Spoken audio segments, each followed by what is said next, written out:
Welcome back to Coaches Exploring Clarity, and today we'll be exploring Chapter 20, The Leadership Delusion, although today's episode is going to be a little bit of a departure from what you're used to. The reason is that I messed up. So I had a lovely conversation with my partners, Elaine and Lynne, and we had a great guest, Jan Harte, and we had an amazing conversation. I was so excited to share it with you. And at the end of the Zoom call, when I hit end call and my little window didn't pop up saying rendering video, all of a sudden my stomach dropped and I was like, oh my God, I forgot to hit record. So that lovely conversation between the four of us is something that only the four of us will ever have experienced. And instead, you're going to get stuck with just me for this week as we explore Chapter 20, The Leadership Delusion. So it'll likely be a slightly abbreviated version because it'll just be me referencing the chapter and talking about what shows up for me and so on. I will probably add bits and pieces here and there from what I can recall from the conversation with Elaine, Lynne, and Jan. So bear with me if Lynn and Elaine and our guests are the reasons you watch these episodes and not me, then you may want to just wait till next week. Otherwise, you can hang in there and let's see how this turns out. And before I begin, I do want to, again, apologize to Lynn and Elaine, but in particular to Jan, who took time out of her schedule to join us as a guest, only to end up not having her episode recorded. So Jan, my sincere apologies. All right, Chapter 20, The Leadership Delusion, starts off with a quote from Ralph Nader, attorney, consumer advocate, and political activist. Leaders don't create followers, they create more leaders. This chapter, I was really interested to get into this one because for the last, 20-something years, 25 years, leadership has been kind of at the core of my being, or the core of who I thought I was, and what I was focused on, particularly throughout my corporate career. And my leadership Bible had been the Seven Habits of Highly Effective People by Stephen Covey. And this quote about not creating followers, as a leader for all those years, I don't think I ever once thought of the people that I was leading as followers. I definitely thought of them as peers, as equals, and I was leading and guiding them along. But and nothing was more satisfying than having somebody that worked for me or under me in the corporate structure get promoted to the same level as me or beyond, whether it was in the same company or not. I remember one gentleman in particular who left and has now been a vice president somewhere for a number of years, far exceeding what I ever accomplished in my career, at least from a corporate structure perspective. So I like to think that my leadership had something to do with catapulting him in that direction or pointing him that way.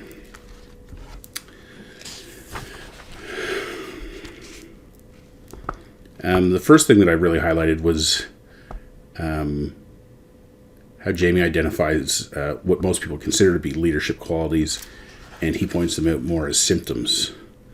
And the list includes things like vision, passion, goals, contribution, flexibility, listening, being decisive, stillness, action, and team building.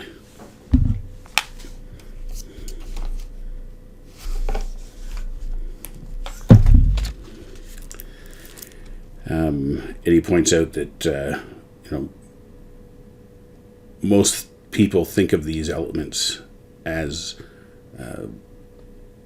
leadership itself, but really they're symptoms or effects of leadership, and more the cause is the source of leadership. And in the distinction box he writes, cause is the source of leadership, is the cause that gives rise to the symptoms.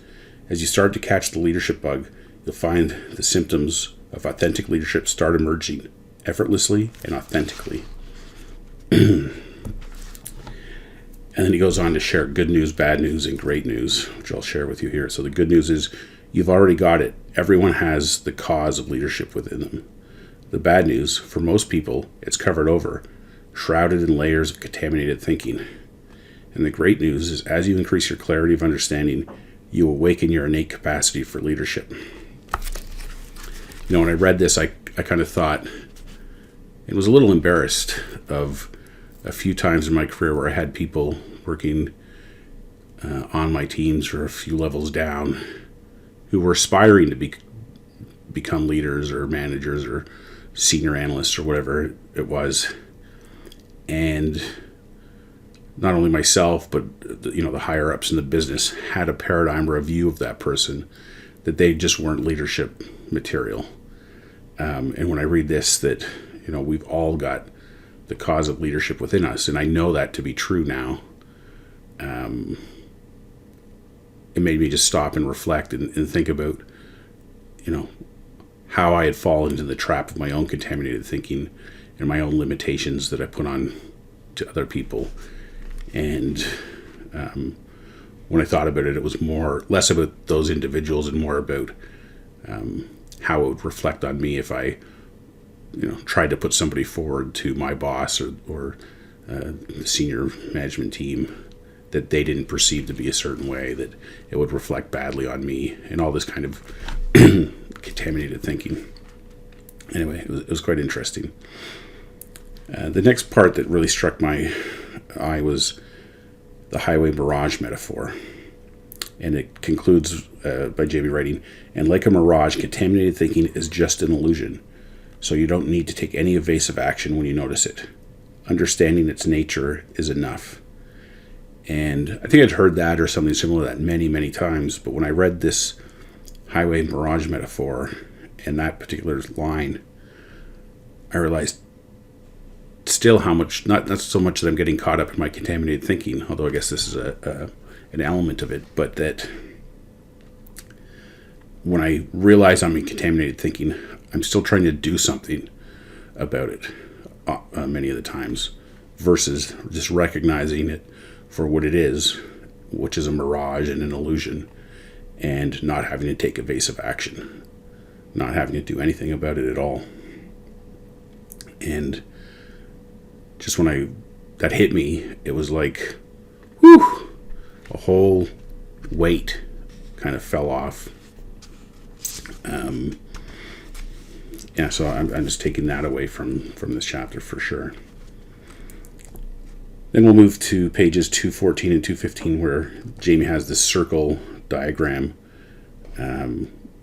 which are the principles that drive leadership attributes, and then this table, which describes on the left-hand side the attributes of contaminated thinking, and on the right-hand side the attributes of clarity. And some of them that stood out, on the attributes of contaminated thinking: false, fake, defended, closed, versus the attributes of clarity: authentic, real, transparent, open, and unique. And how these days I'm endeavoring to live solely out of that right-hand side, the authenticity, real, transparent, open, and unique. No better example than starting this video admitting that I'd screwed up the recording. And that's just real life. Things happen. And it's funny because when I read down this list, I'm reminded on the left-hand side of quite a few people in leadership positions that I'd come across that were often demonstrating these attributes. On the left-hand side, serious, insecure, boring, change-averse, inflexible, and rigid, flat, dull, repetitive, unmotivated, passive, fearful, anxious, and worried.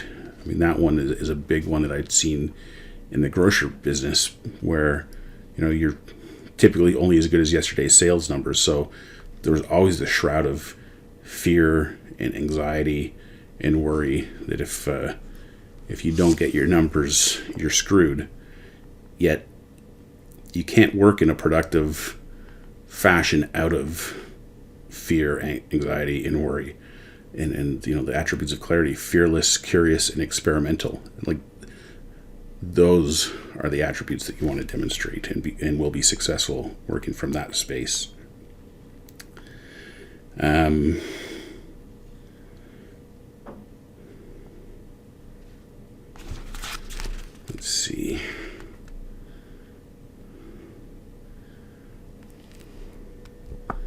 Then there's a story on page 216 and 217 about a compliant workforce. And it's a little bit of a history lesson about where this whole notion of what we know of today as what work looks like. And it was really a transition during the Industrial Revolution from working in the fields and farming and so on towards working in factories and offices and so on. And it was a big adjustment for that first generation of workers. And what ended up happening was that in church and in schools and basically in a systematic way, they taught that second and third generation and onwards of workers what was acceptable, what was right, what was expected. And the 9 to 5, 40-hour work week, more or less, was born and has kind of been the model ever since. And interestingly enough, ever since up until the pandemic, I'd say. And all of a sudden, remote work was a necessity. Companies had to send people to work from home. We had the technology to make it just as productive. And now that the pandemic's over, companies are struggling to get people back into the office. And it's not because people are lazy or don't want to go, but when you realize I don't have to spend an hour each way or an hour and a half each way. Like I used to do a combination of driving, train, bus, walking an hour and a half each way to get to my office. So that's 3 hours a day of basically wasted time. Now I would listen to things on my phone or whatever, so it wasn't completely a waste, but compared to what I could have been doing at home, it was a waste. And there's wear and tear and expenses and so on. So it's going to be interesting to see how this all shakes out over the next 6 months, a year, 18 months, as companies decide whether to force people back or if they figure out a way. And there's some companies I'm sure will see it as a competitive advantage to attracting the best talent by offering the most flexible work environment possible. And particularly, I think one of the things Jan brought up was this younger generation of people. They don't have drilled into them this compliant workforce kind of thing. They're seeing the world in a new and different way. They've grown up their entire lives being connected, having some knowledge of all human history at the palm of their hands, and they have different expectations and different ideas about how things should be. And I think going hand in hand with that new expectation is a newfound confidence and freedom to express themselves. The days of speak when spoken to and all this disciplinary kind of notions, respecting authority, etc., that's all kind of melting away. And I can't wait to see, particularly as my kids grow up, how things are so much different than they were when I got out of school and started working. And then at the bottom of 217 is this thought experiment, which I found to be very eye-opening, particularly in the context of as I've tried to get some engagements with corporations and individuals in businesses. And I know talking with other coaches, they've had similar experiences where it's just not in the budget or trying to justify really the economics and the ROI or return on investment of something like coaching. So that, I'll read this and chat about that a little bit. Thought experiment. Stop for a moment and have a guess at how much of your working life has been spent lost in contaminated thinking. Now have a guess at how much of your colleagues' working lives has been spent lost in it.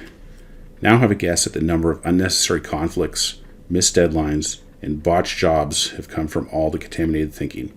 Now have a guess at all the sick days and stress-induced illnesses that have resulted from it. Now multiply it by all the businesses in the country and in the world. To an individual, to a business, to the entire economy, the cost of contaminated thinking is astronomical, not just in terms of lost productivity and unnecessary problems, but in terms of squandered energy, unused creativity, and missed opportunities. And I know in my own work experience, everything that I just read there is 100% true. The cost of contaminated thinking across teams and businesses is astronomical. We used to have at the first company I worked for called Cargill Foods, they had this thing called the 4 absolutes of quality. And the way you measure quality was something called the price of nonconformance. How much is it costing us to do it wrong? And the notion was, if you could quantify how much is it costing the business to do it wrong, then you could propose a solution, whether it's hiring more people, buying a machine, upgrading computers, I don't know, whatever it was. If the cost of whatever that solution was less than the cost of doing it wrong, then it was a no-brainer to invest that money. So it's, in my estimation, of course, speaking to you as a coach, it's a little self-serving, I suppose, to say this, but whatever investment can be made by individuals or groups or teams or businesses into coaching, into building teams that work in a connected, collaborative way, I believe the ROI in eliminating contaminated thinking and the cost of not doing things properly would more than pay for itself. On page 219, Jamie has a diagram of a bell curve, which is one of my pet peeves in the world is the idea of bell curves. As somebody who managed and led teams for numbers of years, my goal was always for our team to be the best team in the business, the team that every other team would look at and say, I want my team. I wish I was on that team. I want my team to be like that team. And as a consequence, more often than not, we had really good teams. And then when it came time to do annual performance reviews, the dreaded bell curve would show up, and it would basically say, no, you have to have X number of people that are weak performers or poor performers, X number of people that are average performers, and there's only room for 1 or 2 exceptional performers. And I would make the argument, yeah, but if by all measures more people are skewed to being excellent performers, then don't they deserve that recognition, and not just how do we fit people onto a bell curve? Anyway, as you can imagine, that made for some very heated discussions throughout my career. And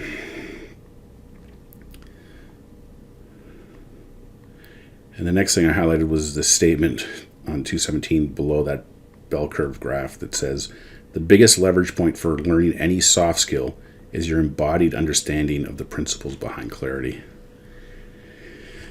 And it's just a reminder that when you're in clarity, when you're in the moment, when you're open, when you're not caught up in contaminated thinking, just imagine like anything that you're studying or learning or attending a course or listening to somebody speak, if you're there, if you're really present to it, you can't help but take more from it and learn in a more effective way than if you weren't thinking about it. I know when we do all of these online coaching courses, the lady that kind of does the admin or runs the behind the scenes thing and does an exceptional job, Clasia, she reminds us at the beginning, turn off all your distractions, close down Facebook, turn your phone off. This time is for us, for our education and our learning. And you can manage those distractions. You can do it on a course, you can do it at home, you can do it at work. It just takes a little bit of discipline and forethought, and you can do it.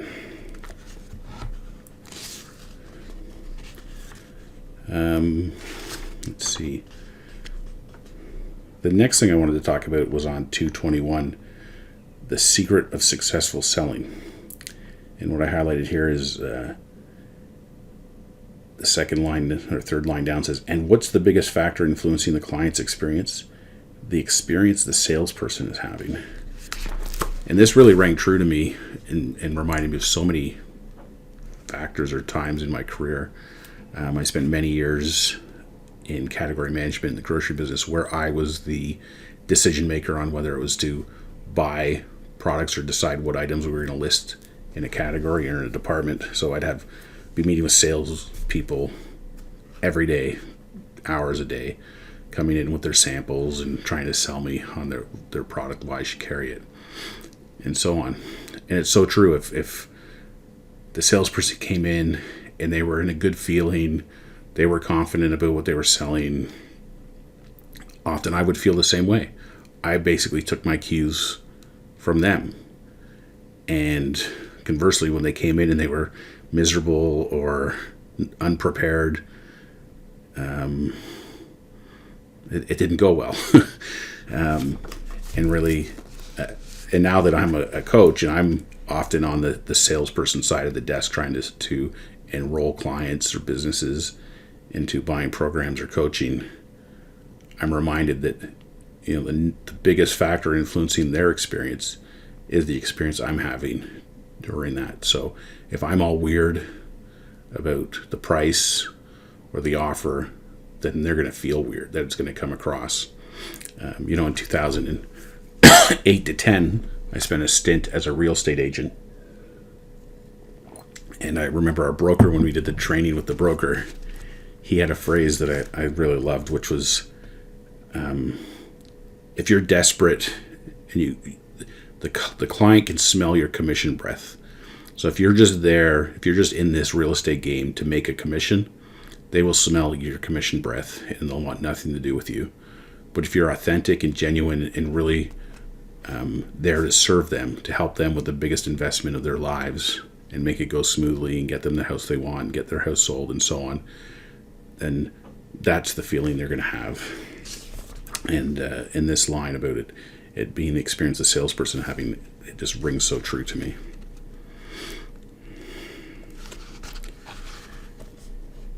And just a couple more things before we get to the thought experiment to close out. I've highlighted on 222 the statement, when you've got nothing on your mind, you're free to give your best. And this is something I communicate to my clients and the athletes that I work with on that side of my business.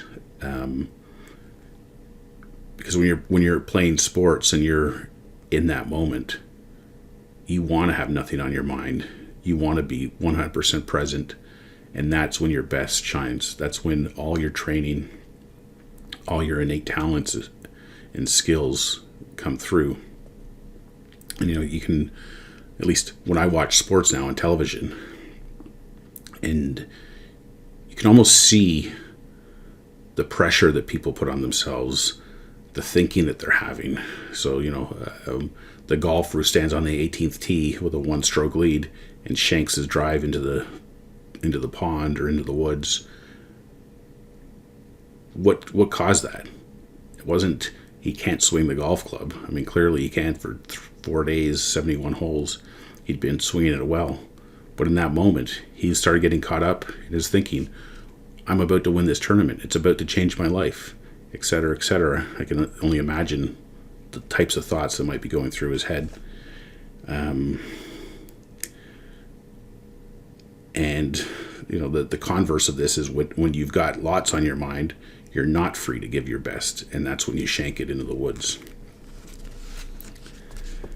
And it kind of ties back to that mirage clip. It's not that you're not going to have those thoughts, but it's to recognize them for what they are and not do anything about it. Just let them go. Let them pass on by. And the last thing I've highlighted here is the true source of leadership resides in clarity, giving you what you need in the moment to deal with the matter at hand. And I'm just remembering one of the things I talked about with Jan and Lynne and Elaine was the definition of leadership that I adopted and loved from Stephen Covey, which was leadership is communicating to people so clearly their worth and potential that they come to see it in themselves. And as I've studied coaching with Jamie Smart and worked with all the peers in his community and so on, I've kind of rewritten that definition to be leadership is communicating so clearly to people who they really are that they come to see it for themselves. And when people know who they really are, it's a game changer. So we'll end now with the thought experiment. And It says, this is on page 223, what's it like for you to start recognizing that you have the source of the greatest leadership capacities already right there within you? Well, it's great. I mean, when you know that you don't have to do anything or get anything or read a million leadership books, that you have that innate source of leadership already there within you, just waiting to be tapped into, waiting to be released. And all it takes is clarity of understanding. It's just very, for me anyway, very freeing, very hopeful. And for me personally, but then also very hopeful and freeing for everyone I come in contact with, whether it's a colleague or a friend or a client, knowing that my clients have that same innate capacity for leadership within them. That when I'm working with them, I don't have to give them leadership. I don't teach them about leadership. I just have to help them get out of their own way, basically, because it's already there. Anyway, that's it for Chapter 20, The Leadership Delusion. I know this was not a normal episode, and I thank you for bearing with me and listening to me do this all on my own. And I promise you that next week we'll have another special guest where we will be exploring Chapter 21, Living a Life You Love. And I definitely will make sure to record that one and share that with you. So until next time, we'll see you then.